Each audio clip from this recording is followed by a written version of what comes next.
भगवान के भक्तों की निंदा करता है। जो गले में तुलसी और रुद्राक्ष पहने हैं, माथे में चंदन लगाई है, इन भक्तों को देख करके जो उनकी निंदा करते हैं। बहुत लोग निंदक ऐसे होते हैं, खूब निंदा करते हैं। कोई माता पूजा के लिए मंदिर में जावे, 9 समूह से मार बिल्ली तप पे बैठी है, क्या क्या बोल देंगे। लेकिन शंकर कहते हैं कि ये निंदा मेरी है और ये निंदा नारायण की है। हरि हर निंदा सुने ही जो काना, होई पाप गौ घात समाना। वो जो लोग निंदा करते हैं वो तो मुक्त होते ही नहीं, जो निंदा सुनते हैं उनको भी गैया मारने का पाप लगता है। ऐसे लोगों के पास कभी भी मत बैठिए जो निंदक हैं। माथे पर लगाई गई भस्म, कल आपने काफी उसके लिए श्लोक भी सुने, अद्भुत बातें सुनी। यही चंदनी चंदने के मिश्रम धार्यम ये भस्मेन त्रिपुंड भस्मना। बेल पत्र की जड़ों की थोड़ी मिट्टी लीजिए, सुनो। बेल वृक्ष, उसकी जड़ की गमले में से निकालने थोड़ी मिट्टी निकालने, थोड़ा चंदन ले लें और थोड़ी उसमें भस्म डाल लें। तीनों को उसको उसमें मिला लें। विभूति भालो पर किंचना पे धार्यम सदानो ये रसस्त बुद्धया। उनकी कभी बुद्धि नहीं बिगड़ेगी। और ये भस्म कौन कौन धारण कर सकते हैं वो भी वर्णन किया है। भस्म धारण करने की इसमें काफी, थोड़ा धीमे बजाइए, थोड़ी अद्भुत विधि का वर्णन किया है। गमले की मिट्टी जिसमें बेल वृक्ष लगा हुआ है, थोड़ा चंदन और थोड़ी उसमें भस्म, तीनों चीजों को मिला करके वो भाल पर लगाएं। कौन कौन लगा सकते हैं? स्त्री विस्त्र पुंड मलकावधिधारणीयम भस्म दुजाद विरभ्यो विधवा विरेवम तत्सदासन बताम विश्वदा विभूति धार्या वर्ग फलदाम सकलादहंती। यानी इस ग्रंथ में वर्णन किया है कि इसको धारण करने का अधिकार किस किस को है? स्त्री भी। ऐसी स्त्री जिसका विवाह हुआ है, जिसके पास पति है, वो इसको धारण करने की पूर्ण अधिकारिणी है। विधवा विरेवम, ऐसी माताएं जिनका पति दुनिया छोड़ के चला गया है, जिनकी मांग में सिंदूर नहीं है, वह भी रुद्राक्ष त्रिपुंड और भस्म धारण करने का उसे पूरा अधिकार है। छोटे बच्चे, कुंवारी कन्याएं, चारों वर्णों के लोग, वर्णन किया गया क्षत्रिय वैश्य कनिष्ठ, पतित होने वाला व्यक्ति भी, जिससे दुनिया भर के अपराध हो गए, ब्रह्मचारी, गृहस्थी, वानप्रस्थी, साधु, ब्राह्मण, क्षत्रिय वैश्य कनिष्ठ, पतित, ये सब भस्म और त्रिपुंड धारण करने के अधिकारी हैं। क्योंकि जिनसे जो भी कोई अपराध हुआ है, भस्म धारण करने से संपूर्ण पाप जल करके राख हो जाते। अनजान में बहुत गलती हो जाती है। इसी से पुराण में लिखा है कि जो मनुष्य बन के धरती पर आया और उससे कोई न कोई गलती न हुई हो, ऐसा हो ही नहीं सकता। उससे कहीं न कहीं किसी न किसी प्रकार की कोई गलती जरूर हुई होगी, चाहे वो स्त्री और चाहे वो पुरुष। लेकिन भस्म धारण करने से यह अपराध समाप्त हो जाते। सावन का महीना है, भस्म लगाओ। मेरे माथे पर भस्म लगी है, दिख रही है? हाँ, पूरा आनंद हो रहा है महादेव की सेवा में। मैंने तो इतना अद्भुत हो ये भस्म का महात्म्य पढ़ लिया है। इसकी महिमा में जो अद्भुत जो बातें बताई गई हैं, दूसरे का धन मार लिया, दिया नहीं। हमारे पूर्वजों ने, आनंद की बात देखो, भस्म तुम लगा रहे हो और कष्ट उनके हरण हो रहे हैं जो मर के ऊपर चले गए। इसलिए तो कहा गया है कि एक सत्पुत्र होना चाहिए, क्योंकि पुत्र जो सत्कर्म करता है उसके द्वारा पुरखों को मुक्ति मिलती है। इसलिए तो मैं कहता हूं ये काम आप पूर्वजों के निमित्त, आपको तो ऑटोमेटिक फल मिल ही रहा है, लेकिन यह पूजा जब उनके लिए समर्पित होती है, अगले जन्म में उनको कहीं जन्म भी मिल गया है, उनको कोई तकलीफें हो रही हैं, तो आपके सत्कर्म करने से उनकी तकलीफों का निपटारा हो जाता है। ये बड़ी अद्भुत बात है।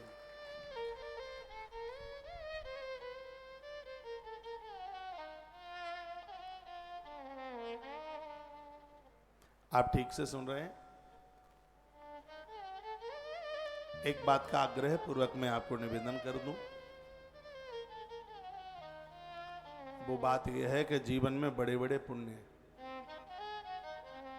जो सास ससुर दुनिया छोड़ के चले गए हैं, दादा दादी माता पिता जगत छोड़ के चले गए हैं, इस मनुष्य शरीर से उनके लिए जरूर कुछ करना, अवश्य में करना। उन्होंने आपको इतना कुछ दिया है, उन्होंने आपको शरीर दिया, उन्होंने आपको पढ़ाई लिखाई कराई, आपको जीवन दिया। एक सास माँ ने अपना बेटा 22-23 साल का पाल करके 1 मिनट में झोली में डाल दिया। और ये बात कहने में मुझे बड़ा संकोच लग रहा है। मेरी बहनें बहुत पूजा करती हैं और आनंद की बात है कि मैं व्यासपीठ से जो बोल देता हूँ उसको फॉलो करती हैं। आज बहुत % में मेरी बहनें ही मेरे भाइयों से ज़्यादा मेरी बातें मान रही हैं।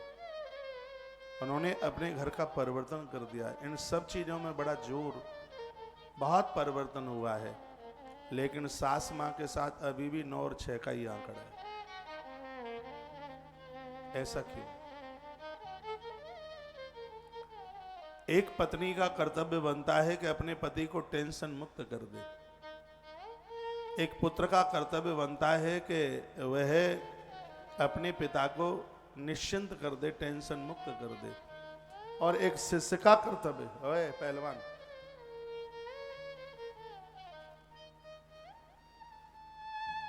माला कहाँ है तेरी? लेके आनी, कनपटी सेक दूंगा तेरी।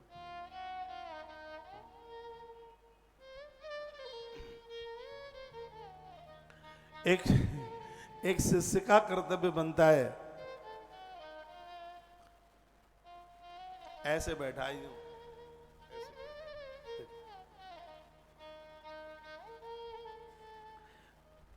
पतंग को ज्यादा ढीला कर दिया जाता तो पतंग कट जाती है।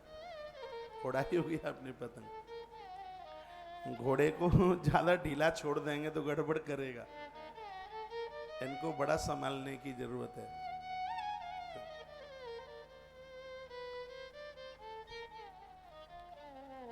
जयकारा लगाइए, बोल बांके बिहारी लाल की जय, श्री हनुमान जी महाराज की जय। शिष्य को चाहिए कि वह अपने गुरुजनों को टेंशन मुक्त कर दे। तो यहां मेरे भाई लोग और मेरी बहनें भी सुन रहे हैं। आपका पति नौकरी में है, कोई पति ऐसा चाहेगा कि उसके माता पिता परेशान हो? मुझे तो नहीं लगता कि कोई चाहेगा। तो आप अपने पति को टेंशन मुक्त क्यों नहीं कर देती? आप उन्हें बोल दो कि बाहर का काम तुम संभालो, घर की जिम्मेवारी मेरी है, क्योंकि मेरा नाम गृहिणी है, मैं इस घर की गृहिणी हूँ। आप चिंता ना करना।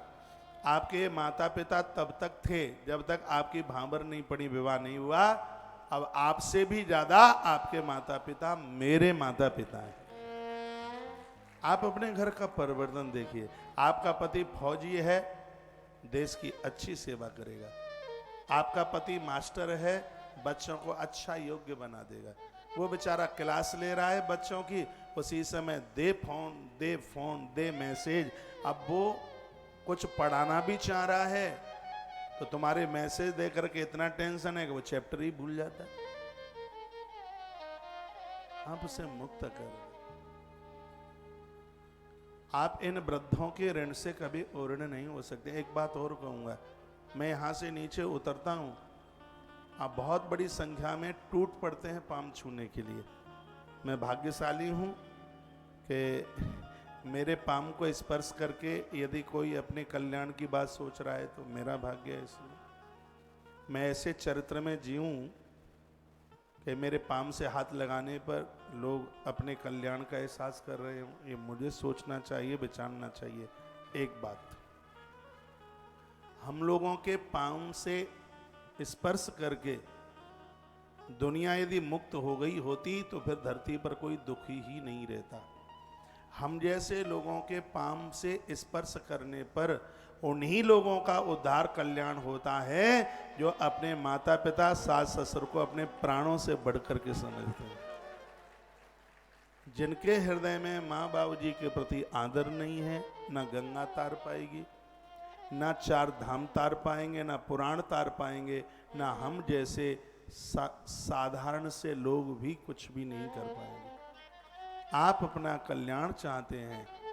परसों की कथा में निवेदन किया था, महादेव कहते हैं पूजा पाठ खूब कीजिए लेकिन अपने कर्मों को पवित्र रखिए। ये महादेव के शब्द थे 3 दिन के पहले। तो आप इतनी पूजा पाठ इस समय, इतने बेलपत्र चढ़ा रहे हैं, उपवास भी कर रहे हैं, महादेव को लपसी का भोग लगा रहे हैं, रस खीर बना रहे हैं, लेकिन अपने सास ससुर के लिए आपकी रसोई में रोटियां नहीं है। आपके मुंह में स्तुति कर्पूर गौरम करुणावतारम इतना मीठा बोलते हैं, इतना मीठा गाते हैं कि शायद सरस्वती भी सकुचा जाती हो आपकी वाणी के सामने, लेकिन सास ससुर के सामने उनको गालियां निकालना, उनको उल्टा पुल्टा कहने में लाज नहीं लगती, बिल्कुल शर्म नहीं लगती। हमने तो ग्रंथों में पढ़ा है, जिस जीव से सास ससुर के प्रति गालियां निकलती हैं, गलत शब्द बोलते हैं, तत्काल उस जीव में कीड़े पड़ करके वो जिब्या टपक जानी चाहिए धरती पर, मुख के अंदर वो जीव रहे ही नहीं। मैं अपनी तमाम बहनों को निवेदन करना चाहूंगा और भाई लोगों को भी निवेदन करूंगा। भाई लोगों को निवेदन करना चाहूंगा कि आप अपनी पत्नी के पियर बालों को कुछ कहेंगे नहीं।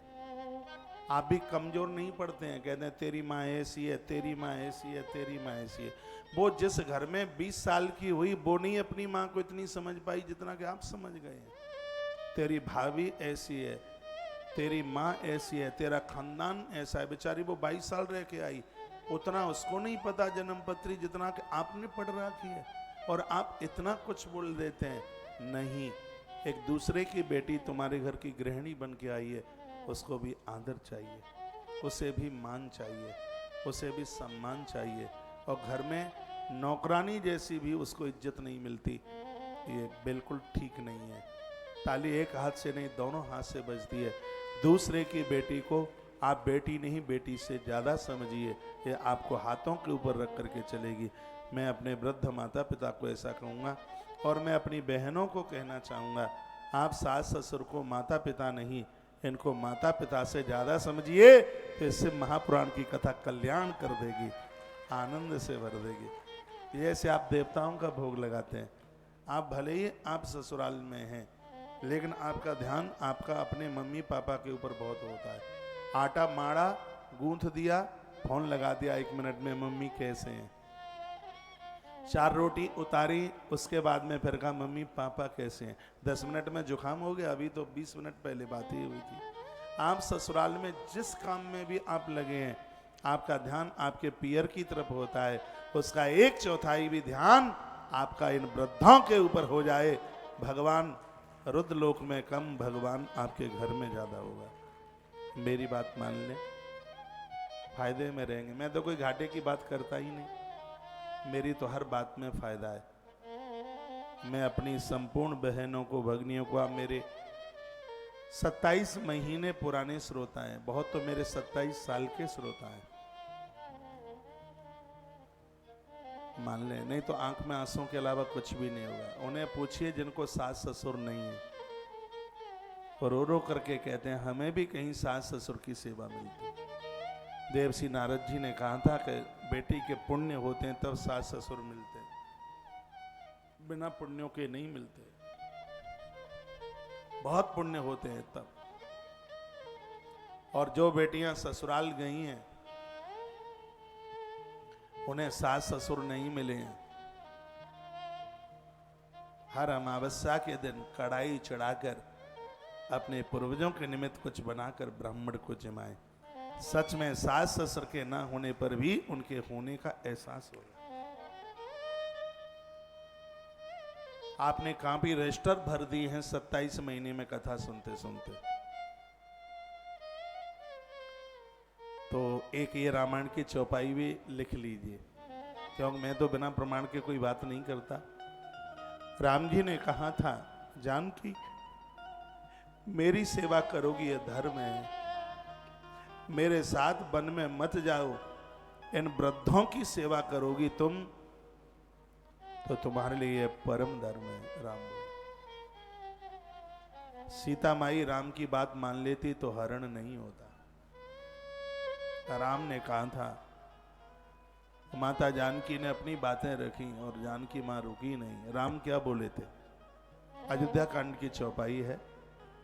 यदि आप ठीक से मेरे होठों से निकली हुई बात को एक बार पूरा आप सुन लेते हैं तो उसके रिपीट में आप पूरी चौपाई बोल देंगे।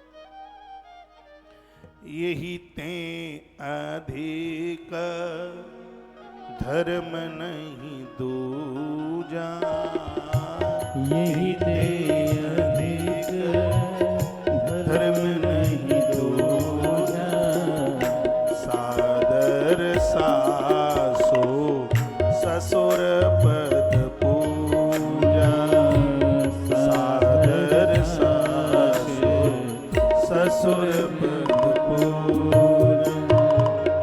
यही ते अधिक धर्म नहीं दूजा, यही ते अधिक धर्म नहीं दूजा, सादर सासु ससुर पद पूजा। यही ते अधिक, आवाज बढ़ा दो यूट्यूब भैया की आवाज बढ़ा दो। ससुर पद पूजा, यही ते अधिक धर्म नहीं दूजा,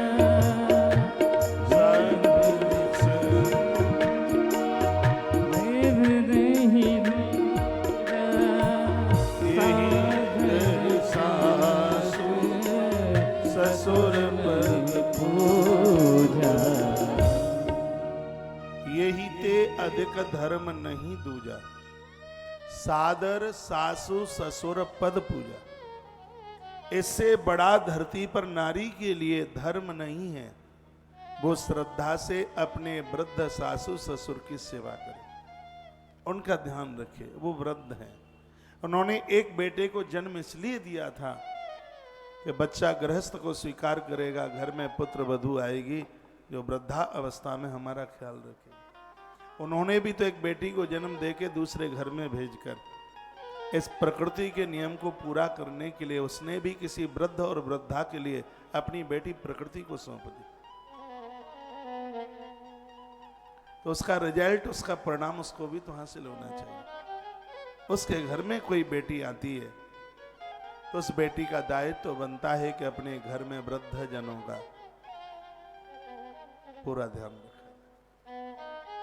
एक बात मैं और आपको निवेदन करूंगा, आपके पियर में कोई फंक्शन होता है, उसमें भले ही आप चूक जाने, लेकिन आपकी देवरानी जेठानी और ननद के यहाँ कोई कार्यक्रम होता है, उस कार्यक्रम में आप मत चूकना, क्योंकि पुरखे आशीर्वाद देते हैं इसमें।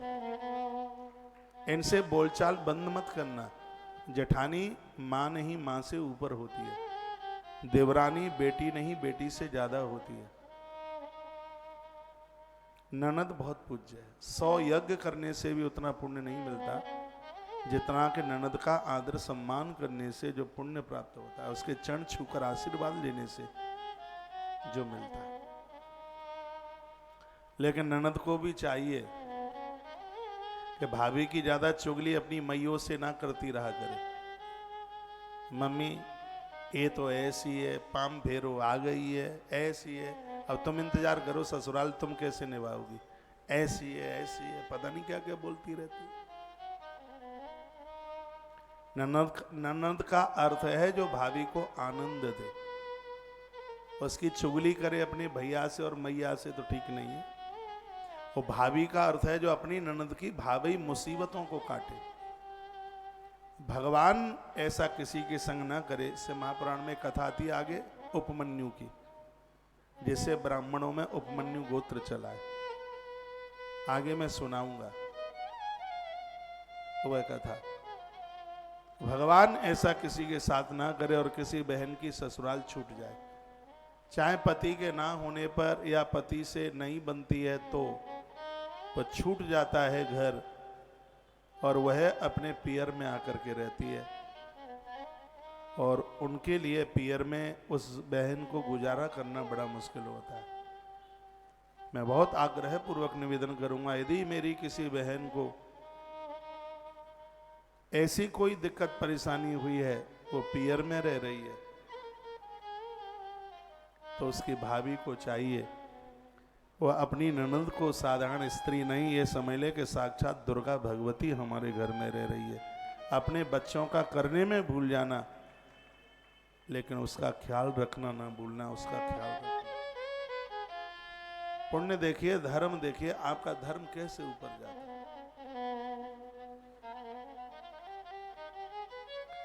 लेकिन होता कुछ और है। भाई और बहन में बड़ा प्रेम होता है, लेकिन पत्नी के कहने से भैया भी भगनियों से बहुत दूर चला जाता है, उनको कोसा जाता है, उल्टा पुल्टा कहा जाता है। ये सब कुछ होने पर बेलपत्र चढ़ा के क्या होगा फिर? क्या होगा छिपरा नहा के? फिर मछली तो फिर नदी में ही पड़ी रहती है, वो भी देवता बन के उड़ गई होती है आकाश में। गंगा जी भी तभी ही उद्धार करती है जब हम अपने इस लौकिक धर्म में बन जाए, इस परंपराओं को पूरा करें। आपने अपने पति को बहुत मुस्कुराते देखना चाहते हो, वो बहुत कमाऊ बने, लंबी उम्र जिए, बिना टेंशन में जिंदगी जिए, तो एक तो उसको माता पिता के प्रति उसको टेंशन मुक्त कर दो। और एक दूसरी बात और कहना चाहूंगा, जैसा कि मैंने ग्रंथों में पढ़ा है कि अपनी ससुराल का कोई भी सामान अपने पियर मत ले जाना, पियर वालों की दुर्गति हो जाएगी। भूल करके भी मत ले जाना, नहीं तो प्राय कुछ ऐसा ही होता है। तिजोरी पियर में ही होती है, यहां तो किसी का विश्वास ही कहां है, सब वहीं धरा जाता है, सब वहीं रखा जाता है। ऐसा कभी करना मत, पहली बात। दूसरी बात, अपने पति को अपने पियर में प्रॉपर्टी खरीदने के लिए प्रोत्साहित मत करना, जोर मत देना। ये अच्छा जीवन जीने की बातें बता रहा हूं मैं आपको। नहीं तो प्राय आजकल की बहनें मम्मी पापा के बगल में ही प्लॉट होना चाहिए। क्यों होना चाहिए भाई बताओ, क्यों होना चाहिए? फिर तो मम्मी पापा तुम्हें रख ही लेते अपने घर में। नहीं, भैया के ऑफिस के बगल में ही ऑफिस होना चाहिए, पापा के बगल में ही प्लॉट होना चाहिए। क्यों होना चाहिए? और एक यदि संतान नहीं है, ईश्वर को अपना बनाइए, ईश्वर के ऊपर भरोसा रखिए। जिनको संतान नहीं है, मैं उनको कहूंगा अपनी भतीजे और भतीजों को गोद रूप मत लेना कभी भी। बढ़िया जीवन चाहती हैं तो फिर अपने हिसाब से धक्का मुक्का खाना चाहते हैं तो आप समझे नहीं। ना ननद के बेटे को लेना, भांजा और भांजी बहुत पूज्य हैं, बिल्कुल भी नहीं। आप अपने ननद के बच्चे को ले लोगे तो पियर वाली नाक में दम कर देंगे, और तुम अपने पियर से ले आओगे तो इस ससुराल वाले नाक में दम कर देंगे। तो ये आफत क्यों कर रहे हैं आप? जिनको 10-10 संतान है कि वो ज्यादा खुश हैं, वो मुझे पूछ लो कैसे मेरे पास में आके मत्था ठोकते हैं, माथा पटकते हैं। यदि नहीं है संतान, साधुओं के यहाँ महात्माओं के यहाँ कुछ नहीं होता, क्या मस्ती के साथ जीवन जीते हैं, क्या उन्हें आनंद होता है, क्या मस्ती की जिंदगी जीते हैं। ईश्वर को अपना बना लो, प्रभु को अपना बना लो। चलो उसकी ऐसी इच्छा थी, शायद उसने इसलिए नहीं दिया होगा, उसने सोचा होगा ये मेरा भगत है और कहीं इसके यहाँ उठ पटांग जन्म लेने वाला होने वाला था, हो सकता है प्रभु के उस विधान में औलाद नहीं रही होगी। ऐसा कह करके अपने मन को समझा लीजिए। लेकिन इतना जोर दिया जाता है और दुनिया इतनी हो जाती है, घरों में इतने लड़ाई झगड़े हो जाते हैं। बातें तो बहुत हैं, हमारे ग्रंथों ने बोलने के लिए बोला है। मैं सबको संचित करता हुआ और आज अपनी बात को यहाँ से आरंभ करता हुआ आगे बढ़ रहा हूँ कि मेरी बहनों, इन वृद्धों का ख्याल रखना, ध्यान रखना। आप अपने पति के साथ बहुत दूर पहुंच गई हैं। आपका आदमी सरकारी या प्राइवेट सेक्टर में है, उसको आपकी ज़रूरत थी, बेचारा देर आता है, उधर बच्चों का डेवलपमेंट नहीं होता, उसको भोजन की व्यवस्था नहीं होती, वो आपको लेके आया। वो आपको लेके आया, अकेला रहता था, उससे ज़्यादा वो प्रसन्न होना चाहिए आपके आने से। आपके आने से यदि वो दुखी हो गया है तो तुम्हारे पहुंचने का मतलब क्या रहा? और प्राय शाम को आदमी घर में आता है तो माताएं लड़ बैठती हैं, और उसी समय वो राशन का पर्चा उसी समय देंगी जिस समय उसके माथे से पसीना टपक रहा हुआ, और आदमी बहुत दुखित हो गया है। मैं इन पुरुषों को भी कहूंगा, जो तुम्हारी पत्नी 8 घंटे से तुम्हारे इंतजार में बैठी है, आप भी अपने ऑफिस की गुस्सा घरवाली के ऊपर मत निकालिए। वो भी इतनी भोली सी है, पूरा बाहर का गुस्सा उसी बेचारी के ऊपर निकाल देते हैं, जाके उसी को दबा लेते हैं। ऐसा मत कीजिए। घर से ऑफिस के लिए जाएं तो ऐसे जाइए जैसे 4 धाम की यात्रा के लिए जा रहे हैं। बच्चों को गले से लगाइए, पत्नी के सिर के ऊपर हाथ रखिए, कहिए चिंता न करना, समय से आ जाऊंगा। माता पिता के चरण छूकर आशीर्वाद लेके जाइए,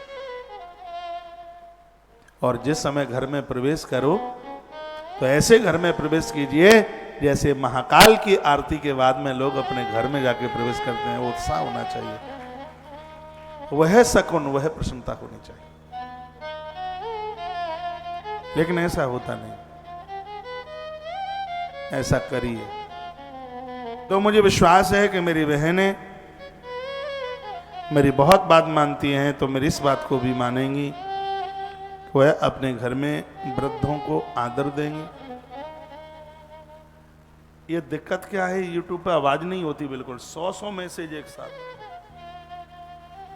चेक नहीं करते मोबाइल में, इतना मैसेज आ रहा है।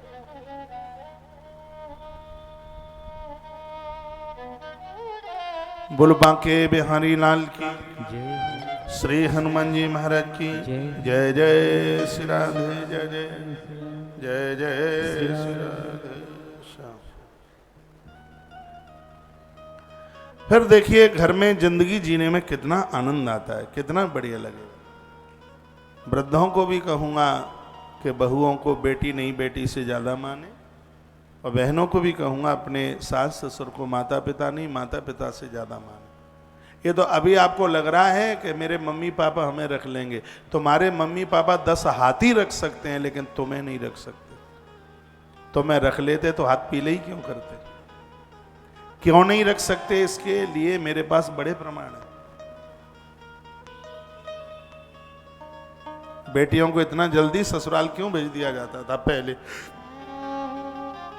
बताया जाता है कि ऋतुकाल में नारी जब अपने माता पिता के सन्मुख से निकलती है तो उसके पुण्य क्षीण होते हैं। वो अपने गुरुजनों के सामने से निकलती है तो उसके पुण्य क्षीण होते हैं। इसलिए बेटी को ससुराल भेजा जाता है। ज्यादा लंबे समय के लिए पियर में रहने की बात हमारा ग्रंथ क्यों नहीं कहता? क्योंकि नारी के महीने के कुछ दिन ऐसे हैं, प्रकृति का एक रूप है जिसमें वह पूजा पाठ नहीं कर सकती, और ऐसे दिनों में नारी को ससुराल में ही रहना चाहिए। ना वो तीर्थों में जाए, ना गुरुजनों के पास जाए, और ना अपने पियर में जाए। और इसी वजह से पहले जल्दी विवाह किए जाते थे, और इसीलिए एक पिता पाणिग्रहण ग्रहण के रूप में अपनी लाडली सी कन्या को कन्यादान करके उसको ससुराल भेजता है। ये कई कारण बताए हमारे ग्रंथों में। ये तो तब पता चलेगा जब कथाएं सुनेंगे, स्मृतियां पढ़ेंगे। याज्ञवल्क्य स्मृति में बड़ा जोर दिया है। मैंने पूर्व में बात जरूर बताई होगी जब मैंने याज्ञवल्क्य स्मृति की कथा करी तब। मैं लौट करके ग्रंथ में आ रहा हूं। त्रिपुंडम कुरुते अस्तु भस्मता विधि पूर्वकम महापातक संगार्थे मुच्यते चोपपातक।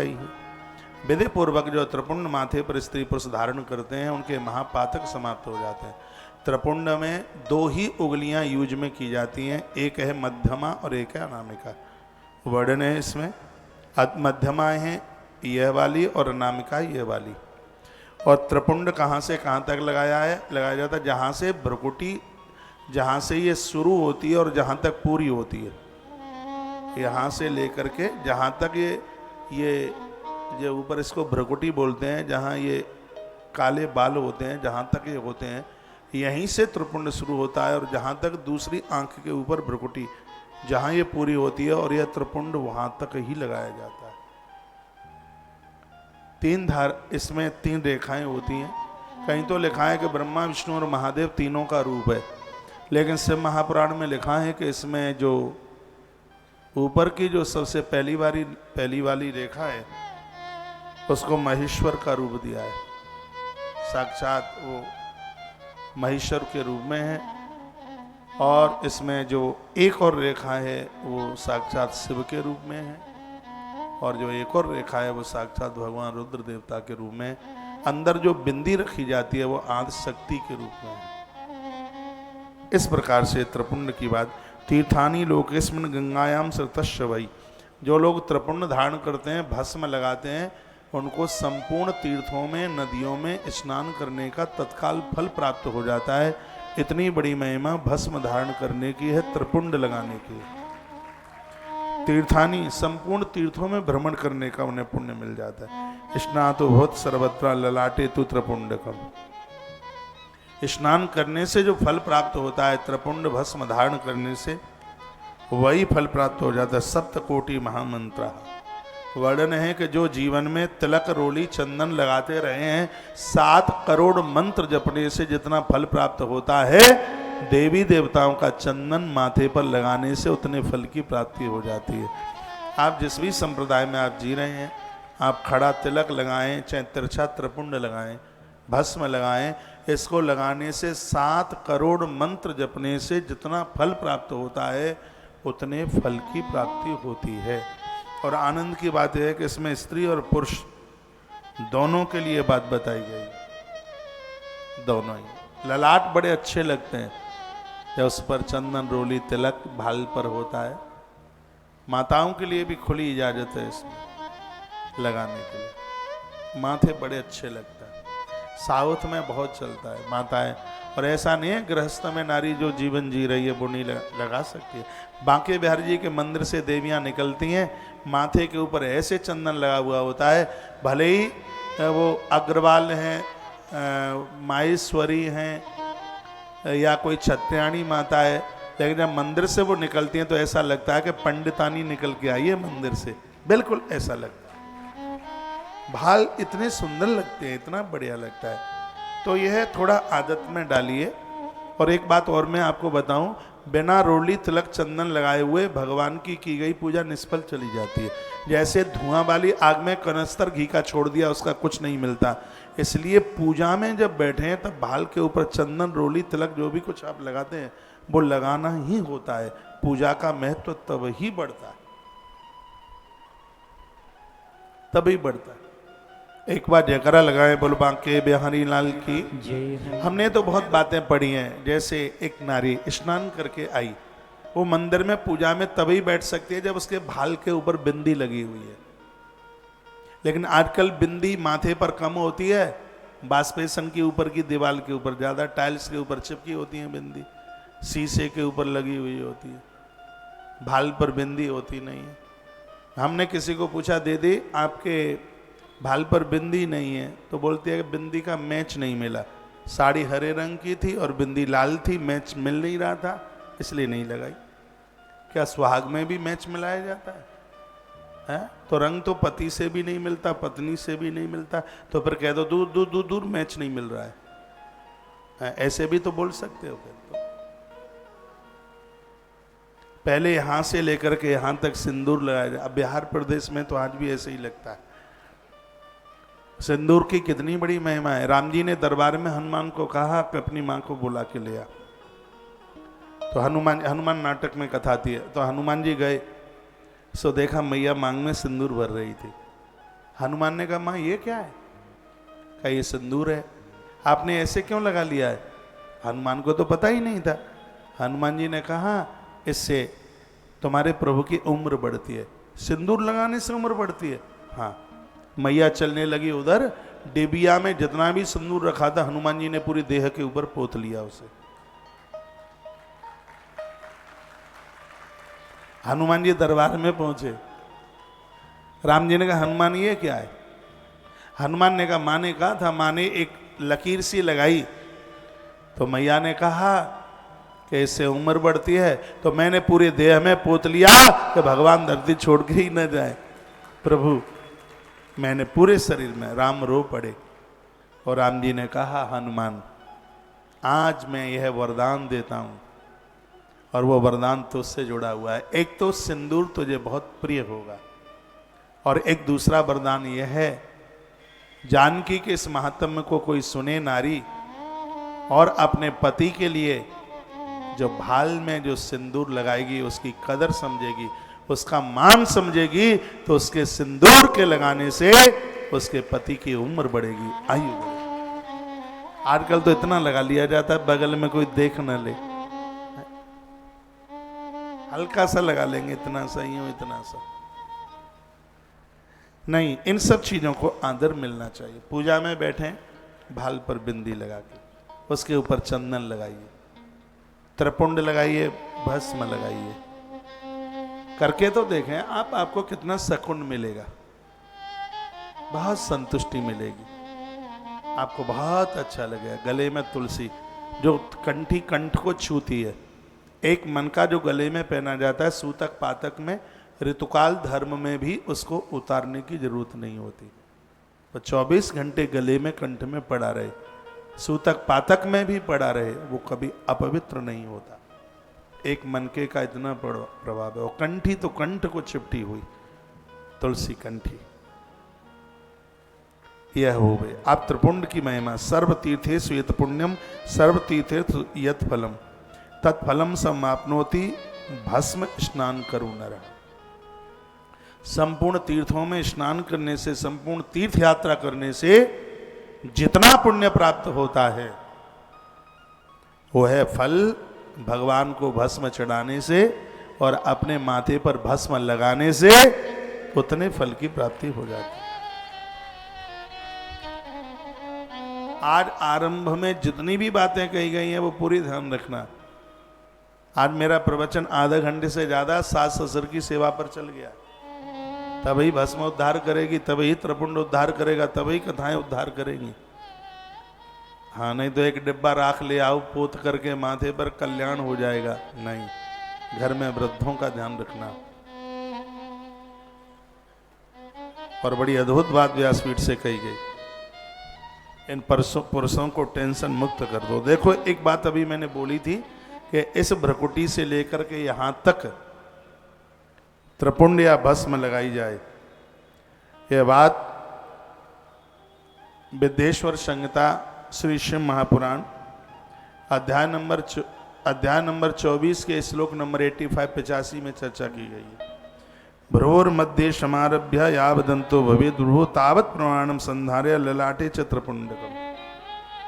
ये त्रिपुंड यहां से लेकर के यहां तक नहीं लगाया जाता, जहां ये भ्रकुटी पूरी होती है यहां से लेकर के यहां तक लगाया जाता है, जहां ये भ्रकुटी के मध्य में, भ्रकुटी जहां ये काले काले बाल दिखाई देते हैं यहां तक भ्रकुटी है, यहां से लेकर के यहां तक इसको लगाने का विधान है। महादेव, महेश्वर और शिव ये तीन रेखाएं, ब्रह्मा विष्णु और महादेव, त्रिपुंड में इन तीन रेखाओं की बात कही गई है। बोलो बांके बिहारी लाल की, हनुमान जी महाराज की जय। यूं तो 36 जगह चंदन तिलक लगाने की बात कही है, लेकिन उतना ना हो पावे तो कृपया 5 जगह पर चंदन तिलक जरूर लगाइए। 5 जगह कौन कौन है? उन तमांके ललाटे च कर्णयोरितृस्तथा नासा वक्त्रा गलेश्वेवम हस्तयोर भयुस्तथा। एक ही श्लोक में 5 जगह बता दी, आप लिख सकते हैं। 5 जगह का दोनों बाजू, हृदय 3 हो गए, दोनों बाजू, हृदय, मस्तिष्क और नाभि। यहां गले में लगा लो, माथे पे लगा लो 2, और दोनों भुजाओं में 4, और नाभि के ऊपर। 5 जगह चंदन लगाने की बात कही गई है। ऐसे व्यक्ति के चरण कहीं पड़ जाएं तो पादस्य समुद्रांश तीर्थो पृष्ठे विशालता, ऐसे आदमी के चरण कहीं पड़ जाएं तो उस स्थान पर सभी नदियां समुद्र के सहित, यानी वो स्थान गंगा सागर बन जाता है। नदी गंगा सागर से मिलती है तो उसको गंगा सागर कहते हैं। इस श्लोक में यही कहा है। भाल पर लगाने वाला चंदन त्रिपुंड व्यक्ति लगाया, कंठ में लगाया। मैं अपने कंठ पर लगाता हूँ, गले पर लगाता हूँ, चंदन यहाँ लगाता हूँ, मैं भुजाओं में लगाता हूँ, नाभि पर भी लगाता हूँ, क्योंकि ग्रंथ में जो पढ़ा है तो हम तो उसको फॉलो करते हैं। बताया गया है कि अपने शरीर में 5 जगह चंदन त्रिपुंड तिलक लगाने वाले लोग जिस स्थान पर पाम रखते हैं वही स्थान गंगा सागर बन जाता है। उस स्थान का भारी महत्व तो बढ़ जाता है। और ज्यादा लगा सको तो इसमें वर्णन किया गया कर्णद्वयीन मनोत्तमम। श्री मनु जी महाराज ने भी कहा है कान के नीचे, ये कान के ये नीचे का ऐसा होता है ना, ये इधर भी और इधर भी, यहां लगा लीजिए। और व्यवस्था बन जाए तो पीठ के पीछे लगा लीजिए, पीठ के पीछे भी लगाया जाता है, जिससे पापों का ह्रास होता है। बताइए, वहां भी लगाने की बात कही गई। और भी बन जाए तो यहां और यहां लगा लीजिए। यहां तो लगा ही लिया बाजुओं पर, यहां ऐसे ऐसे भी।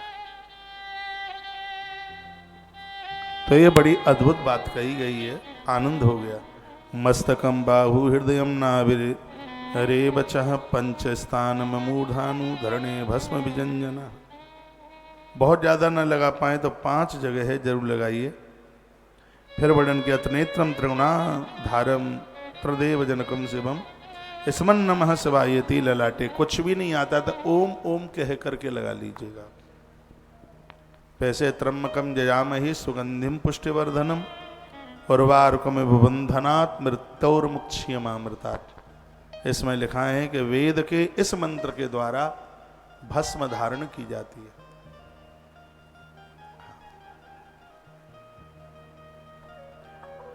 तो बड़ी अद्भुत बातें कही गई। जीवितांते च मरणम सुखे नैव प्रपद्यते। भस्म चंदन धारण करने वाला व्यक्ति जन्म से लेकर के मृत्यु तक सुख भोगता है, उसको पीड़ा नहीं होती, उसको दुख नहीं उठाना पड़ता। ये लिखा है ना इसमें, वर्णन किया जीवतांते च मरणम। जिया है तब से लेकर मृत्यु पर्यंत तक वह सुख आनंद में जीवन जीता। मैं तो यह कहता हूं, मैंने तो ऐसे ऐसे बहुत बड़े जज लोगों को देखा है जो कंठ में तुलसी और माथे पर चंदन लगा करके जाते हैं। अपने कोट में वो माथे पर चंदन तिलक और कंठ में तुलसी पहनकर, तुलसी पत्र मुख में डाल करके फिर अपने कोट कचहरी हो जाते हैं। आपको बड़ी नौकरी मिल गई है, बहुत बड़े आप कोई कंपनी के सीईओ बन गए हैं, तो इसका अर्थ यह तो नहीं होता कि हम अपनी सनातन की गतिविधियों को भूल जाएं। हमें नहीं चाहिए ऐसी नौकरी जो हमें हमारे धर्म से अलग कर दे, नहीं चाहिए। उन लोगों को देखिए जो शुक्रवार पड़ जाए तो वो अपनी नमाज नहीं भूलते, वह वहां पहुंच ही जाते। लेकिन हम हिंदुओं के ऊपर मंगलवार का कोई फर्क नहीं पड़ता, सोमवार का कोई असर नहीं पड़ता। ऐसा क्यों होता है? क्योंकि हम अपने धर्म के प्रति पूर्ण रूप से समर्पित नहीं है। आप पैसों के लिए धर्म छोड़ने को तैयार हैं, चंदन नहीं लगाते, तुलसी नहीं पहनते, रुद्राक्ष नहीं पहनते, देवताओं को हाथ नहीं जोड़ते। और मैं तो एक बात आपको कहूंगा, ऑफिस में जिस टेबल के सामने जिस चेयर पर आप बैठे हैं, जिस देवता को आप मानते हैं, उसकी तस्वीर फ्रेमिंग करके मैंने ऐसे ऐसे अधिकारियों को देखा है। मैं जाता हूं तो लोग मुझे अपने दफ्तरों में, ऑफिस में भी तो बुलाते हैं, और मैं जाता हूं बहुत आनंद के साथ जाता हूं। मैंने देखा है वहां उनके जिस महात्मा को फॉलो करते हैं, फ्रेम में मड़ी हुई उनकी टेबल पर उनकी फोटो रखी है, या वो कैलेंडर वाली डायरी रखी है। तो मैं उन्हें पूछता हूं, अरे आप इन्हें जानते हैं? तो वो कहते हैं, अरे ये तो हमारे गुरुजी हैं, आज मैं यहाँ बैठा हूँ, इन्हीं की कृपा से तो बैठा हूँ। और वो बोलते ऐसा व्यक्ति रिश्वत से भयभीत होता है। ऐसा व्यक्ति गलत सिग्नेचर, गलत कागज पर अपनी कलम नहीं चलाता। और सच तो यह है, जहां बॉस इतना ईमानदार और इतना सजग्र, शांति प्रिय और धर्माचरण करने वाला होता है, उसके नीचे रहने वाले सभी लोग उसको बड़ा आदर देते हैं, बहुत मान देते हैं। और आदर ही तो चाहिए, मान ही तो चाहिए। ऐसा करके देखिए आप अपने दफ्तर में, जहां आप बैठते हैं, चाहे घर में हैं, चाहे बाहर है, ऑफिस में, जहां भी आप जाते हैं, मैं तो कहूँगा आप अपने बटुआ में भी हनुमान चालीसा या गीता या अपने गुरु महाराज की फोटो कुछ तो उसमें रखिए, जिससे पता लगे कि हम पूर्ण सनातनी हैं। ये करके देखो कितना आनंद होगा। माताएं भी 1.5 हाथ का पर्स रखती हैं, उसमें कुछ ऐसा भी रखिए, भगवान की कोई तस्वीर हो उसमें। ये सब चीजें हमें भगवान की स्मृति दिलाती हैं। एक एक श्लोक कितना अद्भुत है, बहुत बढ़िया है।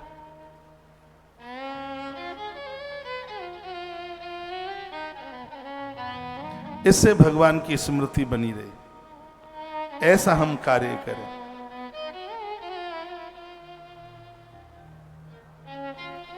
त्रिपुंड और ये भस्म महात्म्य आप कल से सुन रहे हैं।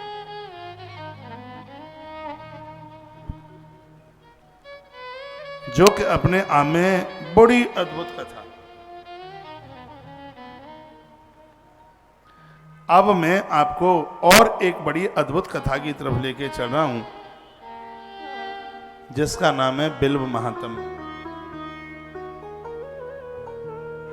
बेल महात्म्य, बेल की महिमा, और आप हैरान हो जाएंगे सुन के। हैरान का मतलब परेशान नहीं, अचंभित हो जाएंगे। और आप कहेंगे कि बेलपत्र की इतनी बड़ी महिमा है। षडोद्धम बिल्व महात्म्यम सावधान तयादरा। इस महात्म्य को आप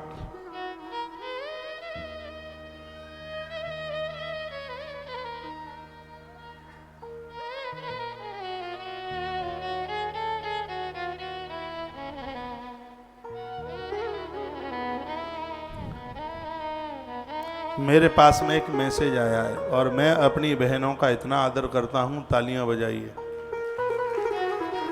इस मैसेज में एक किसी भाई ने मैसेज में लिखा है, जो कार्य मैं 24 वर्ष से नहीं कर पाया, अपनी पत्नी को नहीं समझा पाया कि तू अपने सास ससुर की सेवा कर। महाराज जी, आपके 5 मिनट की कथा सुन करके 5 मिनट में परिवर्तन हुआ। ये बातें ही ऐसी हैं। और मेरी एक बहन नहीं ऐसी, मेरी हजारों भगिनियां होंगी, हजारों, जो अपने सास ससुर को इंसान नहीं, भगवान की तरह देखेंगी और देख रही हैं।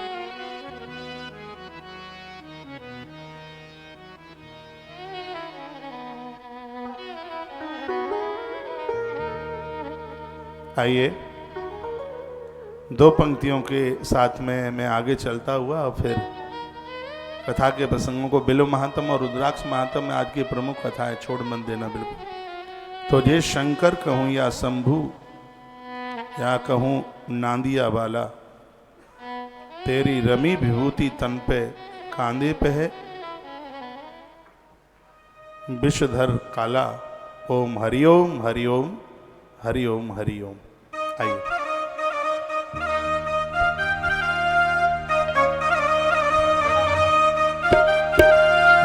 एक बार ऐसे कीजिए।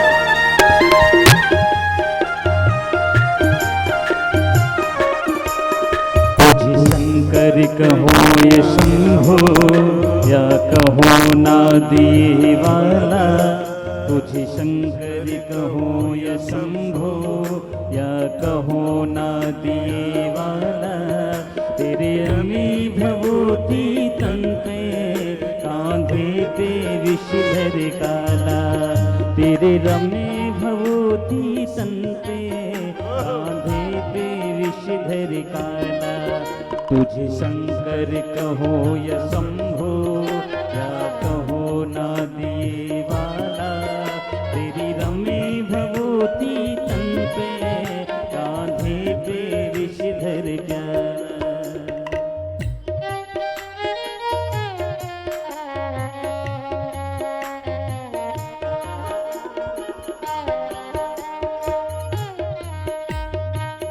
ताली बजाते रहिए।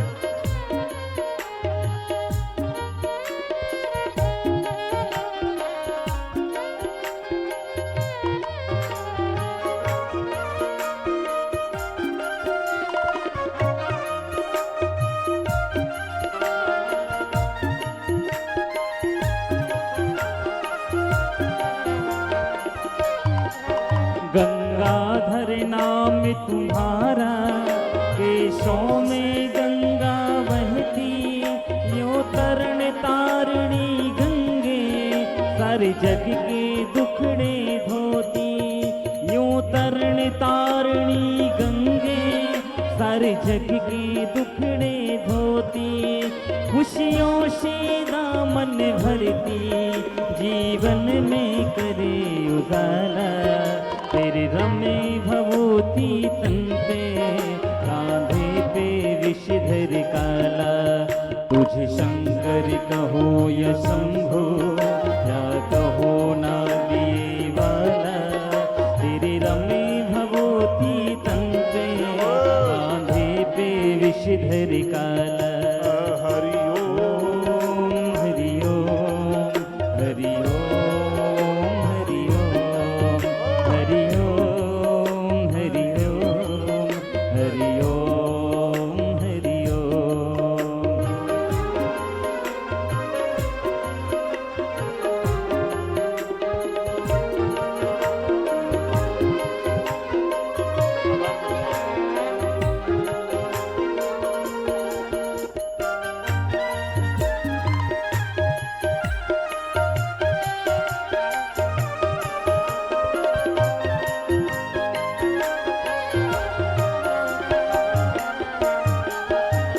तन मंथन किया समंदर, फिर हुई तीखी चातानी, ना देखा सुना न जग में, तुझ सा कोई औगणदानी।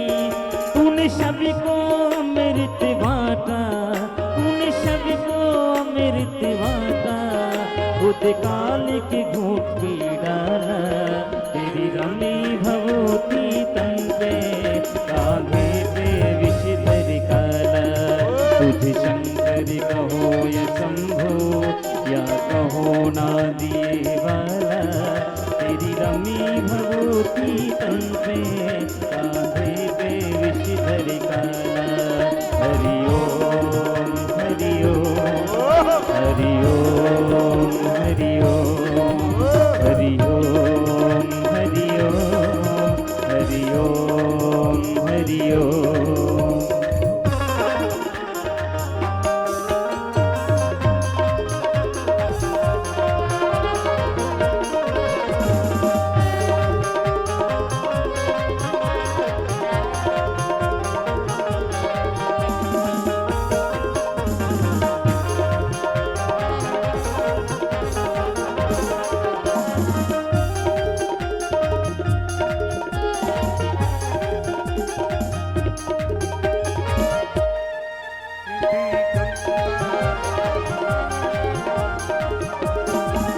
दी गंगा भागीरथ को, कट सगर राज के जाने, लंका दे दी रावण को, हे भांग धतूरे वाले।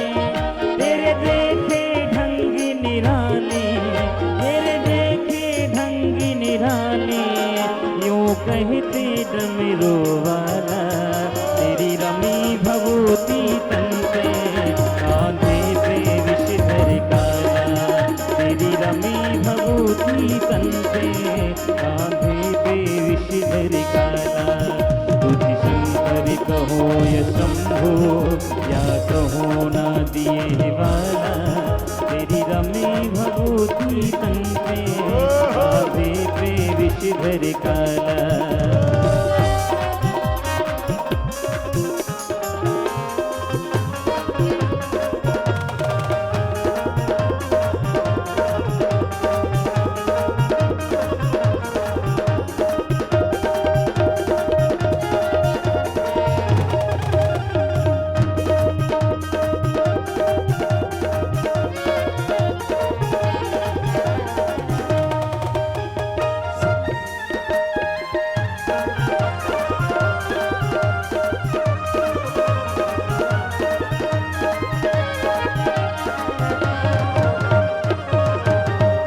तेरे शीश साज रहे चंदा, संग गौरा जैसी नारी, तू रहता मस्त भांग में, करे नंदी की अशुरारी।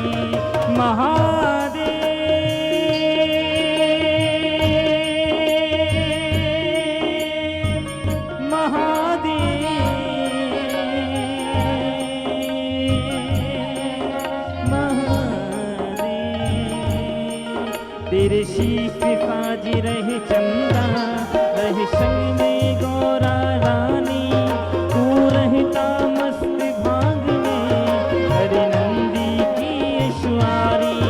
देवों में सबसे पहले, देवों में सबसे पहले, पूजता तेरा गणपति लाला। तेरे रमी भभूति तन पे, कांधे पे विषधर काला। तेरे रमी भभूति तन पे, कांधे पे विषधर काला।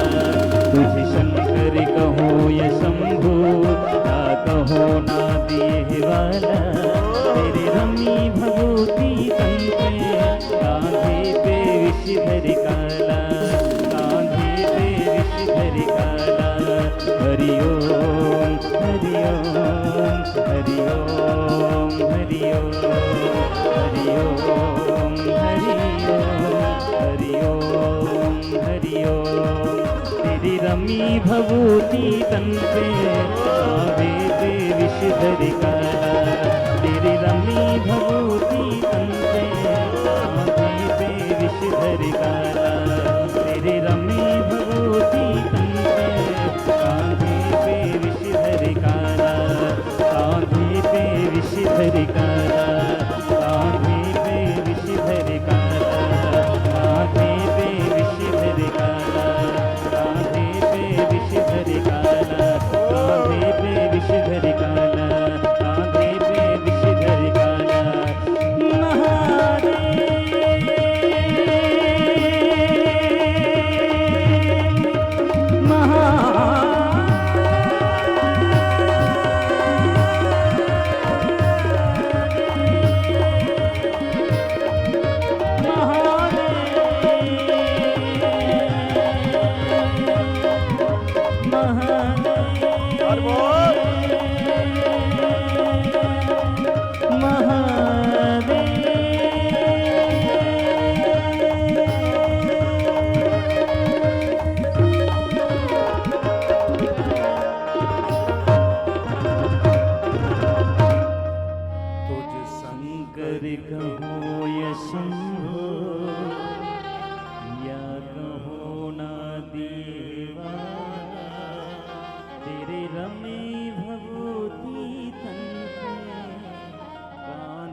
तुझ शंकर कहूँ या शंभो, या कहूँ नादिए वाला। तेरे रमे भभूति तन पे, कांधे पे विषधर काला। तुझ शंकर कहूँ या शंभो, या कहूँ नादिए वाला। तेरे रमी भभूति तन पे, कांधे पे विषधर काला। बोलिए भूतनाथ भगवान की जय, महाकालेश्वरनाथ भगवान की जय। नमः पार्वती पतये हर हर महादेव। जय जय श्री, जय जय श्री राधेश।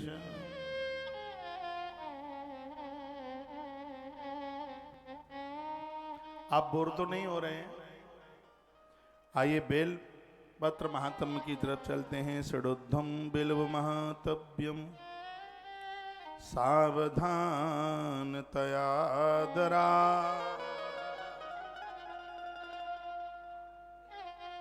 कहा गया है कि बेल पत्र महात्म्य है, इसको सावधान होकर के सुनिए।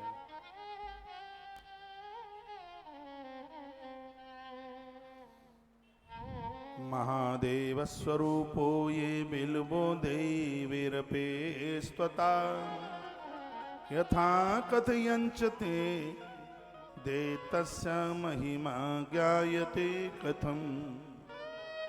बेलपत्र की महिमा स्वयं भगवान शंकर भी अपने आप में पूरी नहीं कर सकते। इसकी कुछ विशेष बातें हैं, वो आप लिख सकें तो जरूर लिख लीजिएगा। जो कि बेलपत्र के लिए जो बड़ी आवश्यक बातें कही गई। सबसे बड़ी बात है, जहां बेल वृक्ष का पेड़ होता है वहां आसपास सांप नहीं रहते, वहां सर्प नहीं आते। जिस घर में सांप बिच्छू ज्यादा निकलते हैं, गमले में या जमीन में बेलपत्र लगा दें। बेलपत्र जमीन में भी लगता है, बाउंड्री के बाहर भी लगता है, बाउंड्री के अंदर भी लगता है। बेल वृक्ष ऐसा पेड़ है जिसके आसपास कभी सर्प नहीं आते। ये बेलपत्र की बहुत बड़ी महिमा है, बहुत बड़ी महानता है। मुर्दा मरघट के लिए जा रहा हो और यदि वो बेल वृक्ष के नीचे से निकल जाए तो ग्रंथ में वर्णन है कि उस जीव का मोक्ष हो जाता है। इसीलिए 1000 पेड़ लगाने के बराबर एक बेल की महिमा है। बेल का इतना